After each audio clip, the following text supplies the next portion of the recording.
Now. Good afternoon. I'm Paul McMonagle from the Connect and Communicate Series Planning Committee.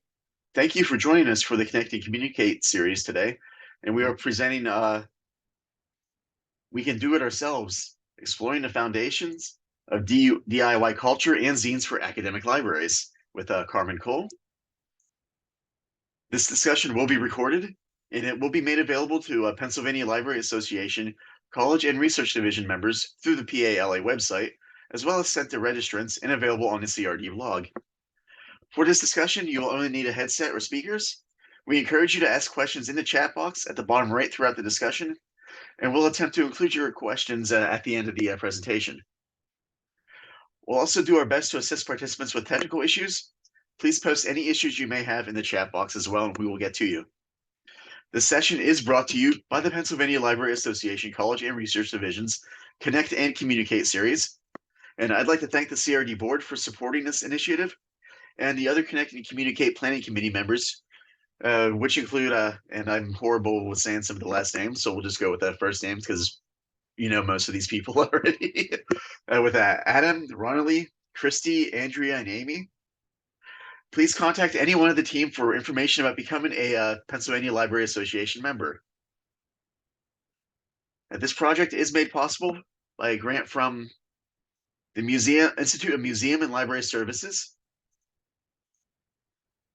as administered by the Pennsylvania Department of Education through the Office of Commonwealth Libraries and the Commonwealth of Pennsylvania with Josh Shapiro as governor. And finally, I'd like to thank you all for coming in. And most importantly, I'd like to welcome Carmen Cole today. And I wish to turn the presentation over to her. Thank you, Carmen. Thank you, Paul. I want to also say thank you to CRD, PaLA, and the Connect and Communicate series committee folks for having me today. Thank you. Welcome, everybody. I'm really glad you're here. I'm super ready to talk about zines, and you'll see that it's a long-time passion of mine. So my name's Carmen Cole. I use she, her pronouns, and I'm the Information Sciences and Business Librarian for Penn State University Libraries, and I'm at the University Park location. All right, so I'm going to go ahead and share. Okay, how are we doing there? Can everybody see? I can see. Yes, I can see. All right, thank you, everybody. So I wanted to start out really quickly with the Penn State's land acknowledgement. So the Penn State University campuses are located on the original homelands of the Erie, Haudenosaunee, Seneca, Cayuga, Onondaga, Oneida, Mohawk, and Tuscarora, Lenape, Delaware Nation, Delaware Tribe, Stockbridge, Muncie, Shawnee, Absentee, Eastern Oklahoma, Susquehannock, and Wazazi, Osage Nations. So as a land grant institution, Penn State acknowledges and honors the traditional caretakers of these lands and strives to understand and model their responsible stewardship. We also acknowledge the longer history of these lands and our place in that history. And with that said, so Penn State's a land grant institution, and I have linked in the resource guide, which I'm going to put in the chat right now. So give me 1 second. All right. All right, are people, could someone test it to make sure it opens really quick?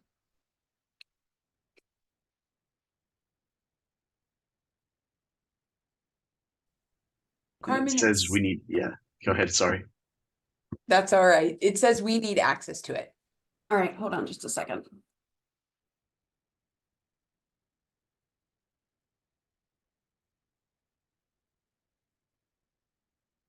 All right. All right, give this a shot.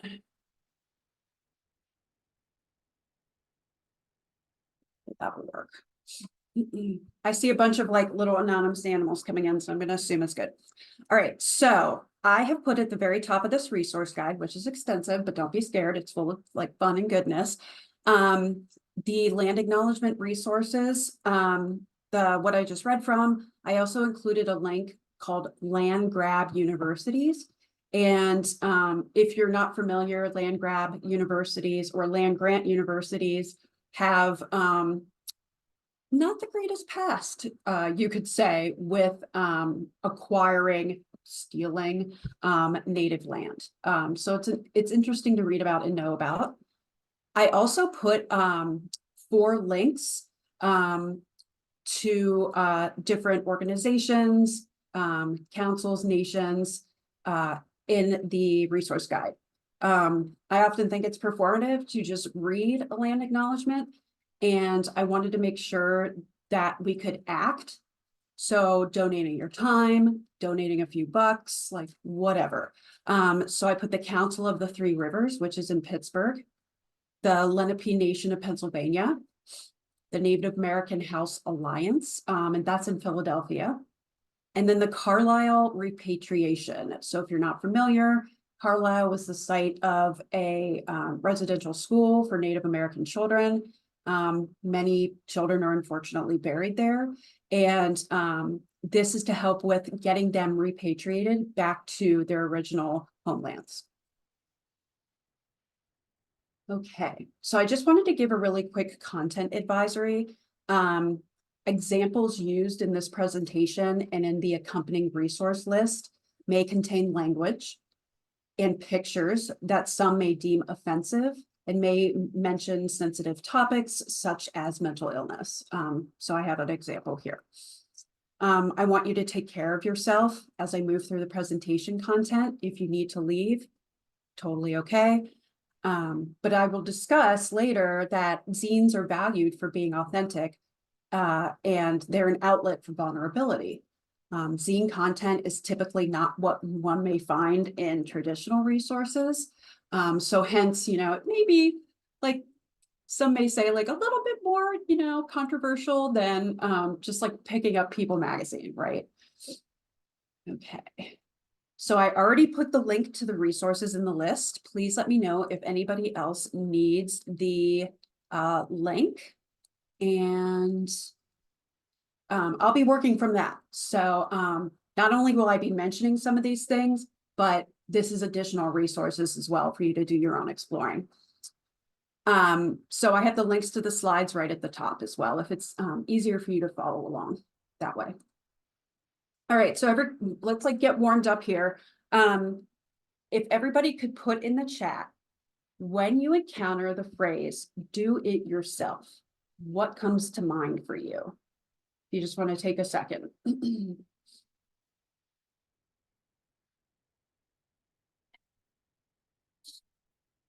Creating by your own hands, making things, yes.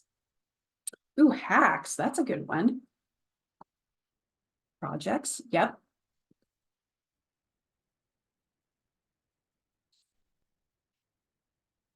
Give it another second. Does anybody else want to say anything? I don't know about you all, but sometimes I think about the DIY shows on that house channel, which I don't have, but anytime I'm at a hotel, I kind of like watching them.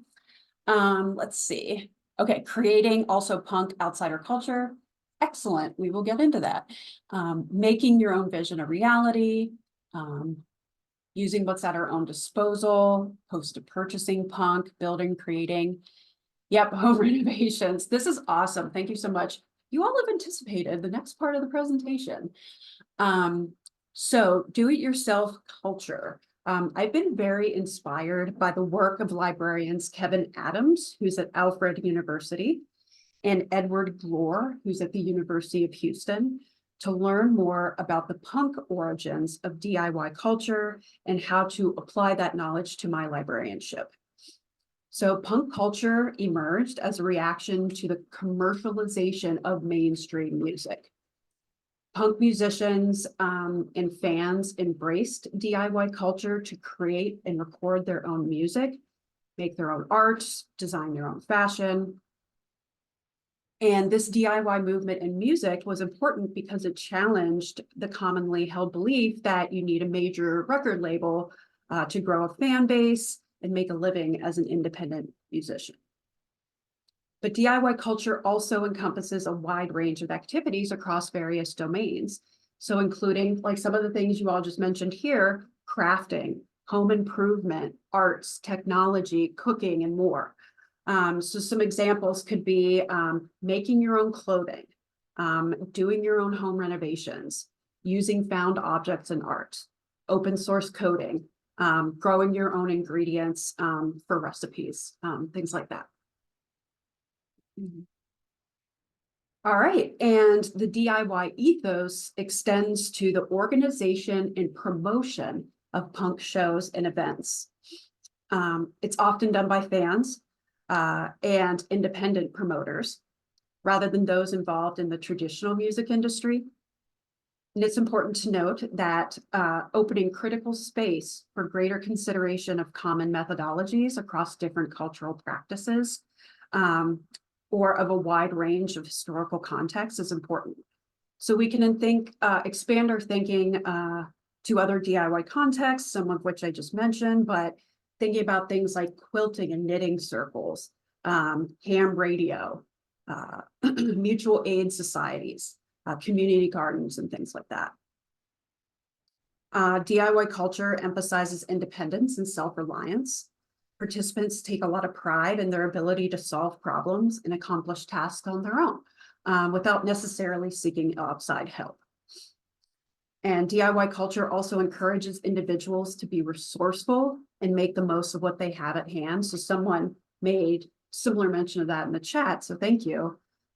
So this can involve repurposing materials, finding alternative solutions to challenges, and just improvising with whatever's available.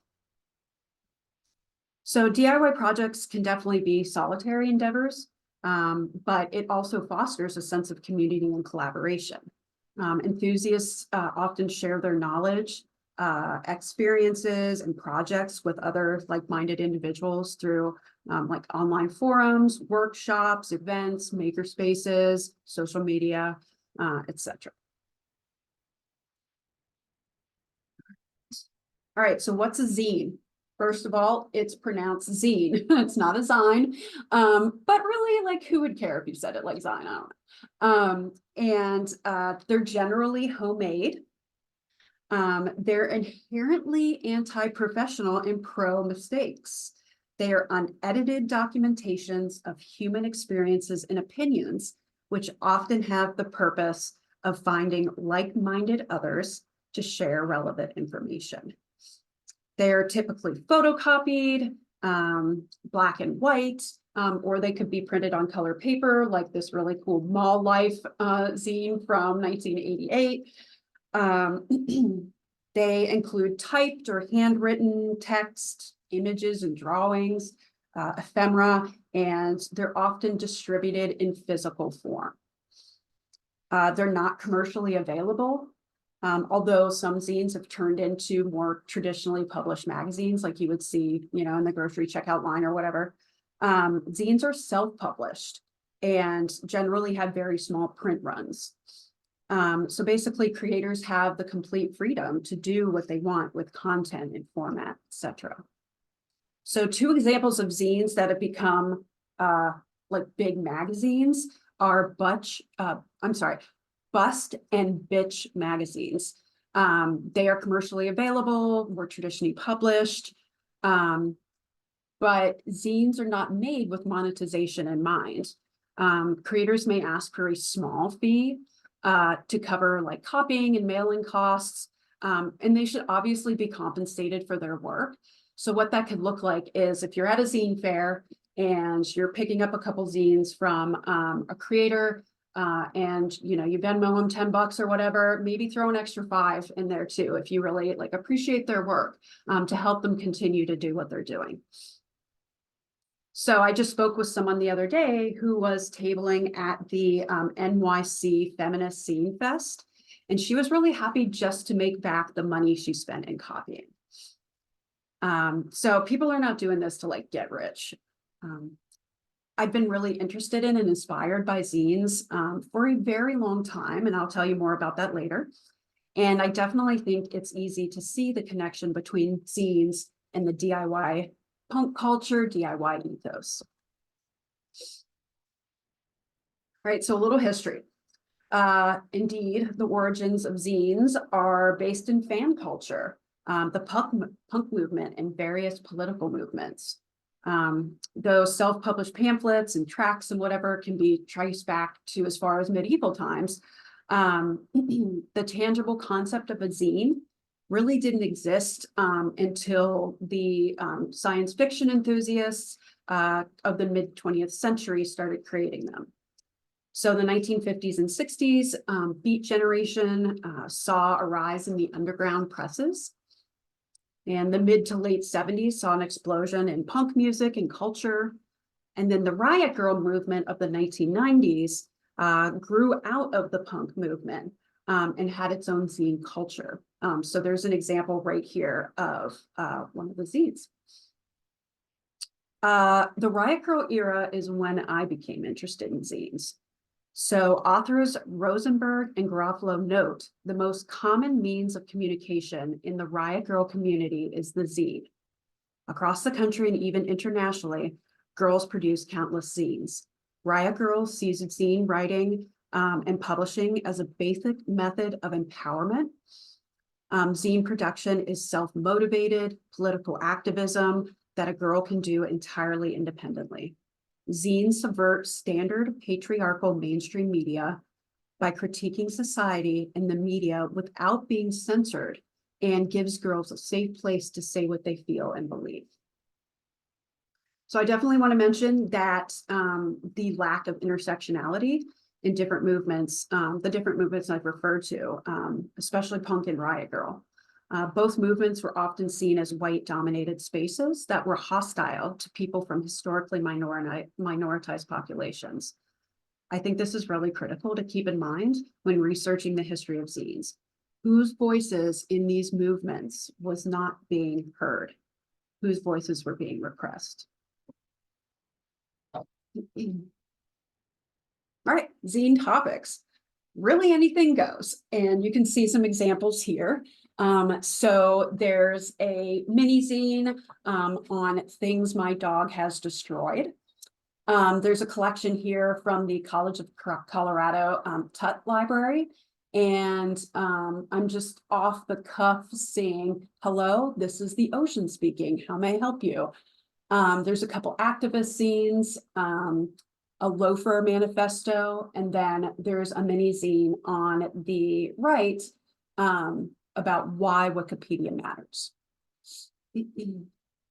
So a lot of zines are on topics you could never imagine being in mainstream or conventional media outlets, and that's why a lot of them are written by marginalized or oppressed voices. These voices are often missing from the quote unquote scholarly venues, and also thinking about what traditional publishing outlets value are things like profit, status quo, peer review, etc., which of course have their place, but all of these things are not only pillars of propping up white supremacist structures, but they're especially nefarious in academia. So I think about the authority is constructed in contextual frame of the ACL framework. And one of the knowledge practices for that frame is for students to recognize that authoritative content may be packaged formally or informally and may include sources of all media types. I think thinking about zines through the lens of a framework is a whole presentation for another time, but we really need to think about how zines inherently resist being viewed through the lens of a framework. And I think that's worth investigating. And I'll talk a little bit too about the tension between zines in the classroom and kind of like the zine ethos in a bit. All right, so there's a lot of different zine formats. Here, what I've done is shown you directions for how to make a one-page zine. So this would just consist of folding one single sheet of paper. You kind of put like a little cut through the middle and you're able to fold it. And as you see on the right, Malaka Gharib, she's a very famous zinester has made a little mini zine here on a guide to being my friend. There are also quarter page zines, half page zines, full page zines. Sometimes zines are like seem a little bit more high production, if you will, like almost a little bit more of like a magazine feel. They have like really good quality paper, nicely printed images, maybe in full color. Of course, that would be way more expensive to produce. So let's talk a little bit about zines today. They're still kicking, and I would argue like more popular than ever. There are zine fairs. There's the Zine Pavilion at ALA annual. There are zine swaps. There are online and digital zines. So those could be files on blogs, library websites, like you name it. Garrett Traylor of Augustana College notes, digital zines are controversial. Some people have no issue with digital zines and sometimes refer to them as e-zines. Others believe something is only truly a zine if it keeps its original form of a DIY, black and white, cut and paste, photocopied format. Truth be told, I am somewhat of a zine purist myself, but I also recognize the equitability and access and accessibility that digital zines afford. All right, so where do you even get zines?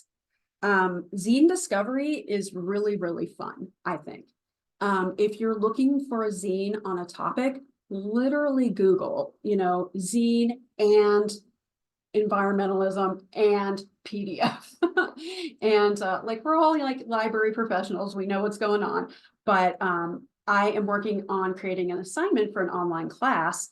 And I just Googled like, where can I find zines about science topics for students to examine from a research perspective? Came up with a lot. There are distributor websites. So a zine distro is almost like a record label to recording.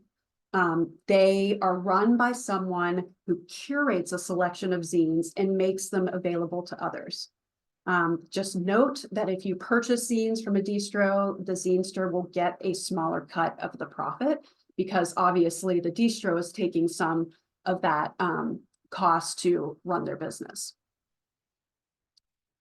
So you can discover zines from libraries. The tricky thing there is like zines can be really, zine libraries can be really good for discovery. But I would advise contacting the creator of the zine to see what they still have available, if they're amenable to having their zine displayed or cataloged or stored in an additional library. So you can also buy them yourself. So places like Etsy, I've definitely bought some from there. There are Patreon subscriptions. So as an example, I'm a Patreon member of the Zine a Month subscription. And for $5 a month, I get a 20+ page zine in the mail. And they're really, really nice too. And they're about all different topics. The one I just got for April is a compilation of reviews of the Wolf Howling at the Moon t-shirt from Amazon. So I've also bought zines from tablers at the ALA Annual Zine Pavilion. You can get them, like I mentioned earlier, at swap events or workshops or zine fairs. There are some free zines at ALA Annual, which is really nice. And with the Zine Pavilion at ALA Annual, if you will attend, you can win a zine collection for your library to kind of get you started. And they have all the zines displayed at the pavilion there. So that's kind of like a really nice opportunity to get your feet wet with them. All right, so my personal interest in zines, it runs deep. It's a lot, it means a lot to me. I was very much a 90s teen. And how did I even find out about them? And for example, to begin with, So 17 magazine was the first one. All right. I have very vivid memories of seeing these first two snippets that I got from 17. I was able to look at our women's magazine archive. We had these. So I just put them here for your viewing pleasure. And so the first one is in the middle. And I believe it's from the June 1994 issue of 17. And it's about Sarah Dyer and the Action Girl newsletter. So what was that? She reviewed zines by young women and provided reviews of the zines, listed distros. So it was really more of like kind of a discovery tool. And then the second piece on the far left here is kind of like a crash course on zine making. And I just remember being fascinated by that. Another way I kind of, dipped my toes in that pool was from Sassy magazine. And what was Sassy? Sassy was, as author Marie Denoya Aronson notes, an edgy teen glossy helmed by founding editor Jane Pratt. It was an oasis of real girl feminist power and celebration in a sea of magazines that featured the prevailing themes of the day, namely how to be thinner, prettier, smarter, and more appealing to boys. And I'm not saying there's anything wrong with that, but maybe there's people that wanted to see some different things as well.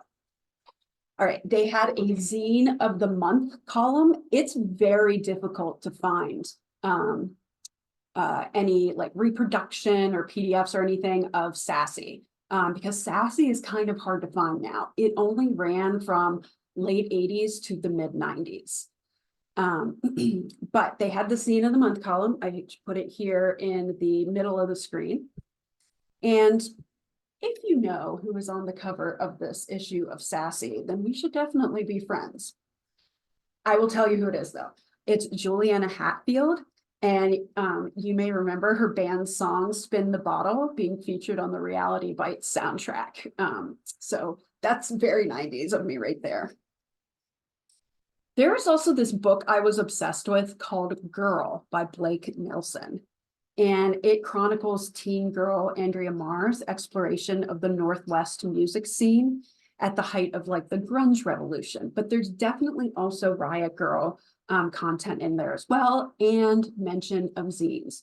And to say I was obsessed with this book is an understatement, and I still am. And I will definitely read it once a year, if not more than that. So what I did is I sent away for my Action Girl newsletter, and I don't have that anymore, which is always like grief. So I sent away for that, and I ordered a few distro zines. Then I sent my cash and stamps through the mail. And I have given you all a selection of zines that I have from the 90s because I have kept them.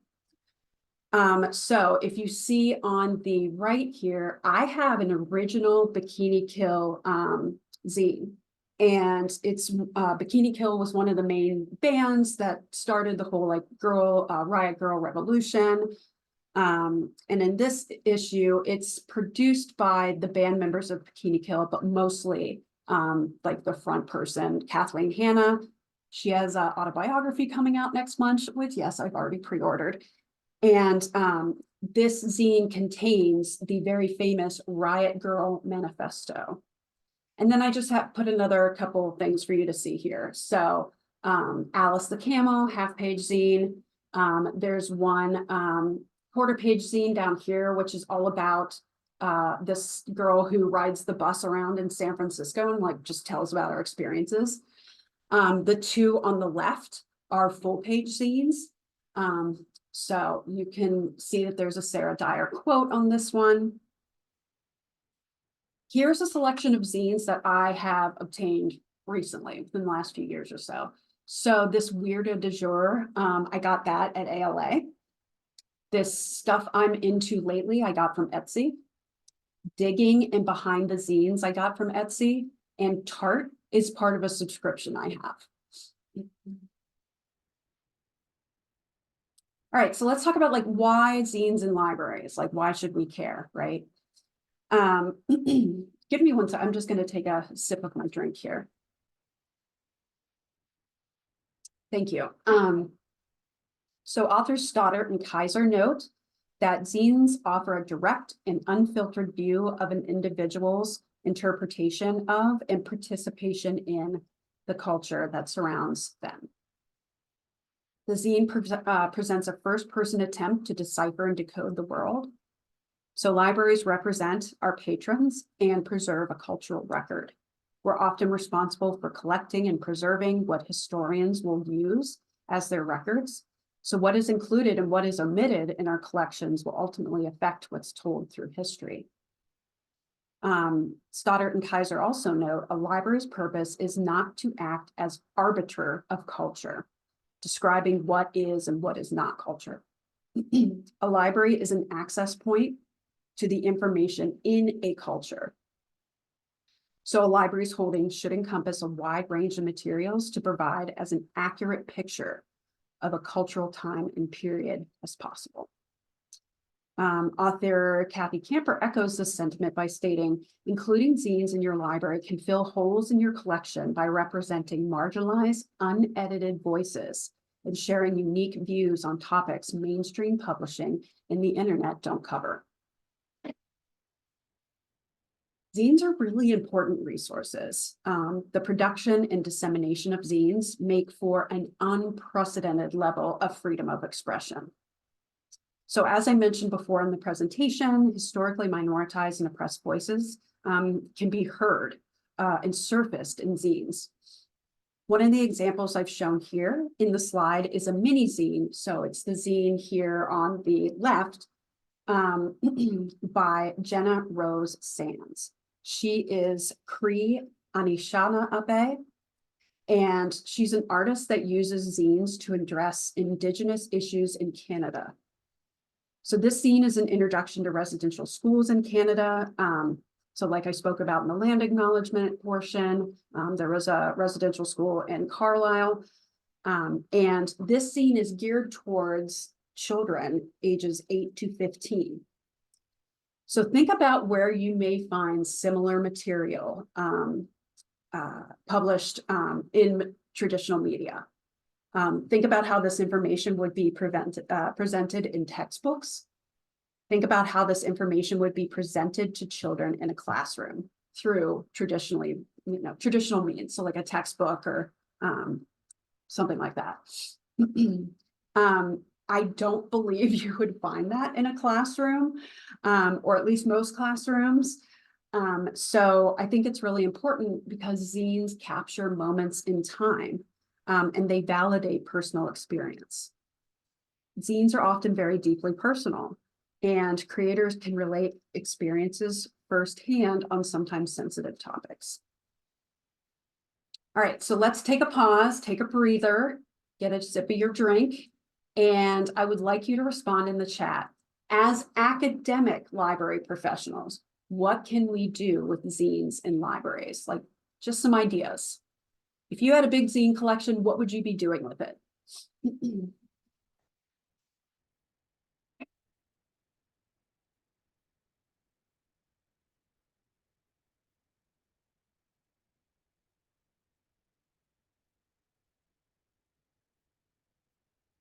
Perfect inspiration for students to make their own zines. Yes, thank you so much, Jane. We can help students see, help them see that their voices matter. I'm thinking of them as projects for our Writers Guild. Belinda, I definitely would love to hear more about that. Paul, archiving our student experience, their experiences, absolutely. Teaching students about how instructional design can limit marginalized voices and to teach about the creation of knowledge as a socialized experience. That's awesome. Thank you. Analog projects for graphic design students. I love that. And Andrea says, as a she's a science librarian, so She'd love to explore how science topics and questions are addressed or not in different zines. That would be fun. And I can point you in the direction of some science zines, and some of them are like very serious, and some of them are a little bit more like tongue in cheek. So working with student groups on zine workshops. Yep. This is perfect. Again, you all are amazing and have anticipated some of the next part of my presentation. All right, so zine collections can be found in public, academic, school libraries. There are even libraries that house just zines, like the Paper Cut Zine Library in Cambridge, Massachusetts. So some noteworthy examples are the Barnard Zine Library. And, I said before, like, it's really hard to find, like, scans of Sassy magazine. They have the complete print run of Sassy. And one of my things I would like to maybe do on my sabbatical that's coming up, if I can save my money, is to go to the Barnard Zine Library and like hang out there for a day or two. The Denver Zine Library is massive. I have a little picture here from one of their like shelves that house the zines. The New York Public Library has a really big one, and Duke has the archives of Sarah Dyer's Action Girl newsletters and all of the zines she reviewed. That's like over 2,000. So Sarah Dyer like donated them to the Duke archives. That would be another place I'd love to go visit and see all those. The Library of Congress also has zines. Some libraries may have really huge collections, some may have just a shelf, some may have just a box of zines. But there's a few things to consider if you want to start one for your own library. Who's going to lead that collection? What will the collection development document look like? How are you going to catalog the zines? There are definitely resources on that, some of which I've included. There's even a zine about how to catalog zines. Do you want the zines to circulate? If so, copies of the originals may be best for that. What format do you want to display them in? So will you have them physically available on a shelf or in a box or whatever? Or would you have some digitized and available online for best access to all, or maybe both? I think it's important to think about whether the zine maker consents to their work being in a library environment, especially in terms of digitization. All right. So copyright obviously still applies for all of these things. If you were to pick up a zine at a zine fair and say, oh, this would be wonderful to put in our collection, ask the person or get their contact information to follow up with them. They may not be amenable to that. So, consent is definitely important here. So we can definitely use zines in instruction. So Gloria and Adams, who I mentioned at the top of the presentation, state about their understanding of critical information literacy. For them, it includes two like big elements: classroom structure and classroom content. They structure their classroom around building community and sharing power. And in their classroom contents, they strive to be clear about the social, political, and economic implications of information literacy. And they also note, by sharing power in the classroom, instructors can demonstrate to students that they are very serious when they proclaim that what students bring to the classroom adds value to the educational experience. By exploring and making zines, students get firsthand experience with examining primary sources, and can contribute to the like quote unquote scholarly conversation by, as author Kimberly Precept notes, developing critical thinking skills while validating their own personal experiences. Using zines in the classroom also fosters collaboration that not only is part of the DIY ethos, but an element that Gloria and Adams refer to often in their article. It's important to consider how zines may be used in the classroom, especially in terms of assessment and grading. Zines resist assessment.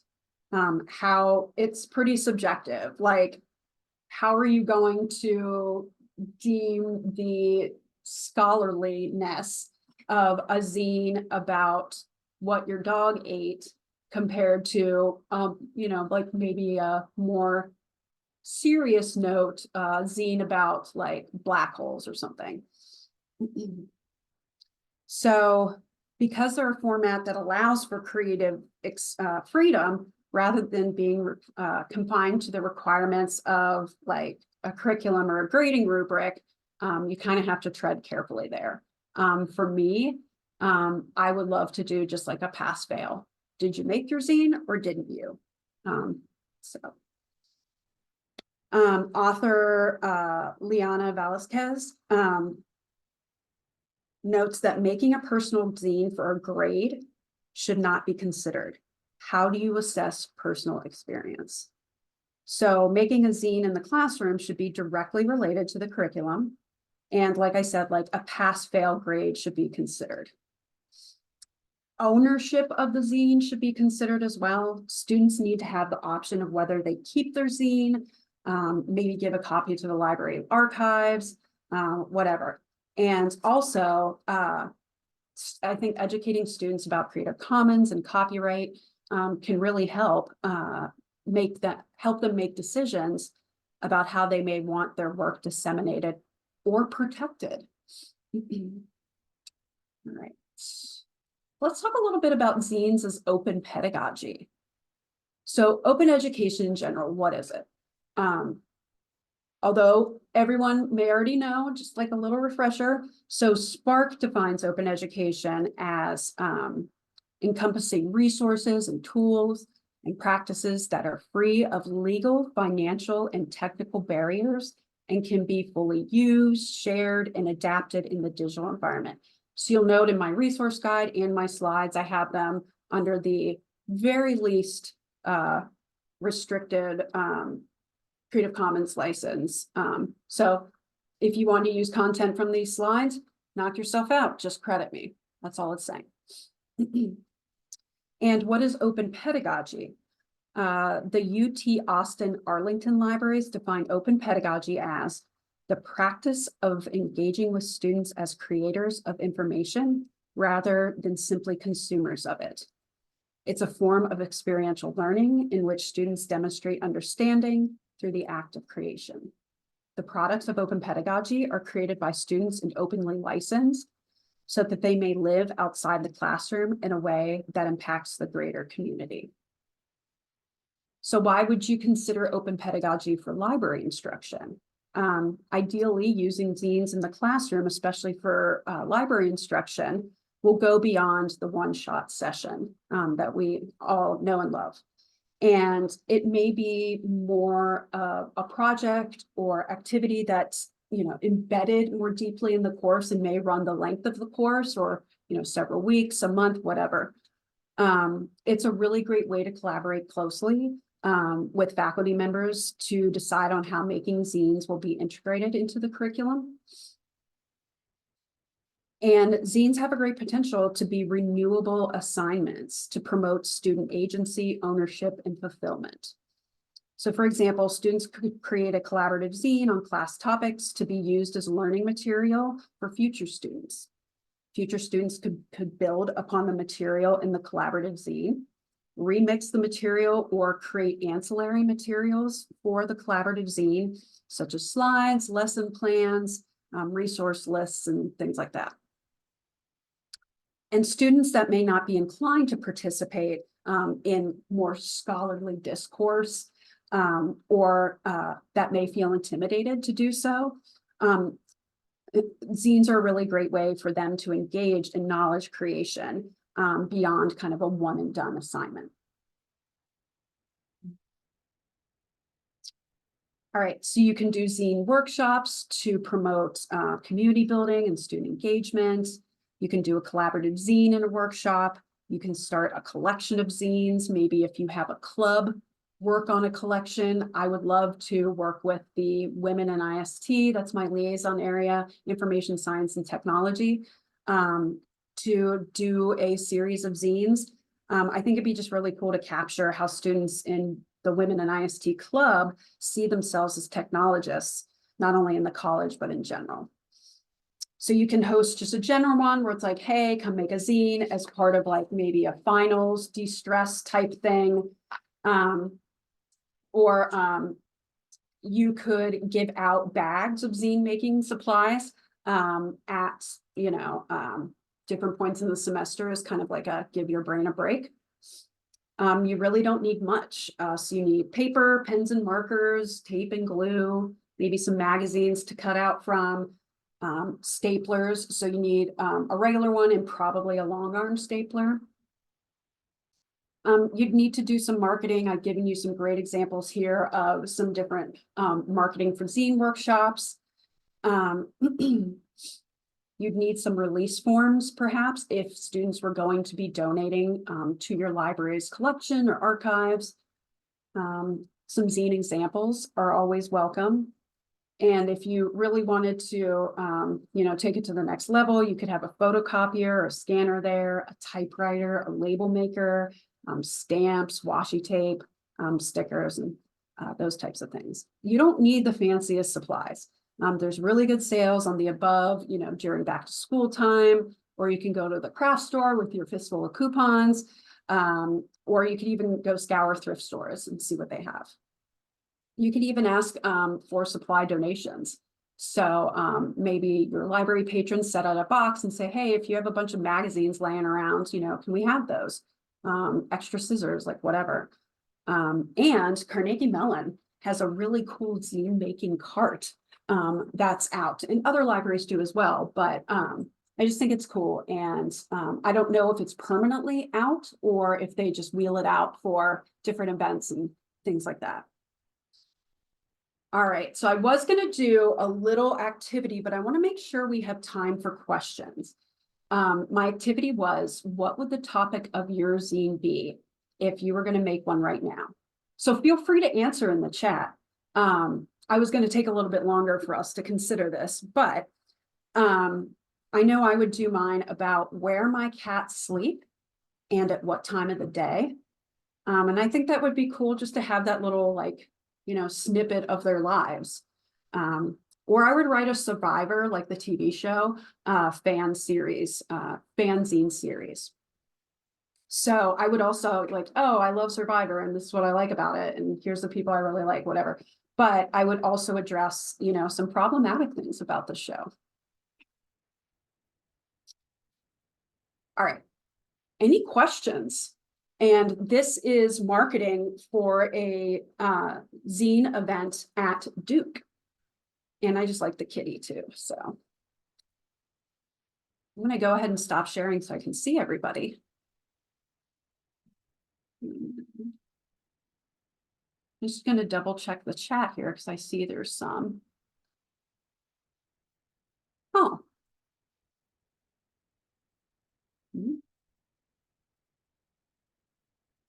Meals I can eat when I'm tired, yes. Oh, Karina, cool, veteran zine maker. Simple pleasures zine with doodles and descriptions of things that I enjoy. I love that. If you ever would be, willing to share one or swap one with me, that would be amazing.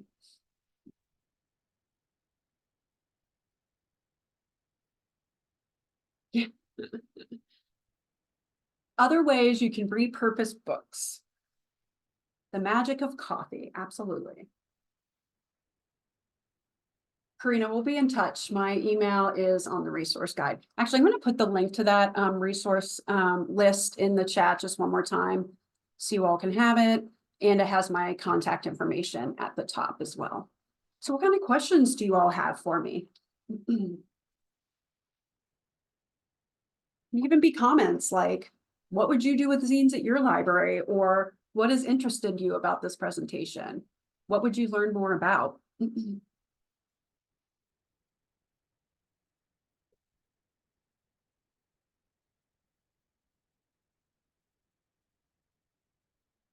And if there's no questions, that's totally fine. You can always email me if you think of one in the future.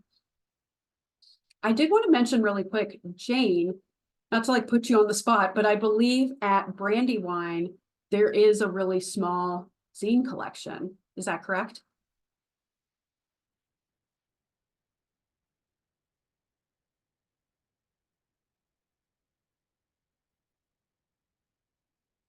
Oh, Cozy Creative Corner. This would be an awesome activity. Yes.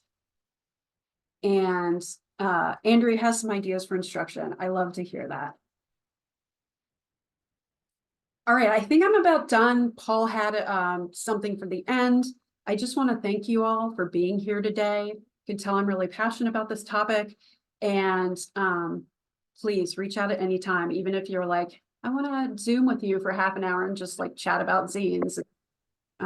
Be a big fan. I would love that. So thanks, everybody. And I'd like to thank you all for joining us today, and especially for Carmen to presenting to us. I definitely have learned a lot. I knew almost nothing about this topic before today, so I really, I personally appreciate it. And I hope everyone will take a few moments to complete our survey, which I'm about to put into the chat as soon as I copy and paste. This will also be sent out to you via email once the recording is complete and everything is uploaded to YouTube. I'll send you that link along with the link to this evaluation again, just to make sure everybody has it. And as a reminder, the recording of this presentation will be available to everyone as early as next week through the Pennsylvania Library Association website. If you are not a member and you're interested in becoming a member, please feel free to email me and I'll have the appropriate person contact you. If you happen to be living in the area of the Juniata Conemaugh district chapter, I'm also the membership person for that chapter. So you can email me directly and I will make sure you have everything that you need. I would also invite you to contact us with your suggestions for future discussions and presentations. And I will most definitely invite you to contact me if you would like to present. So thank you all for showing up today, and I wish you to have the best day possible. And I am now stopping the recording.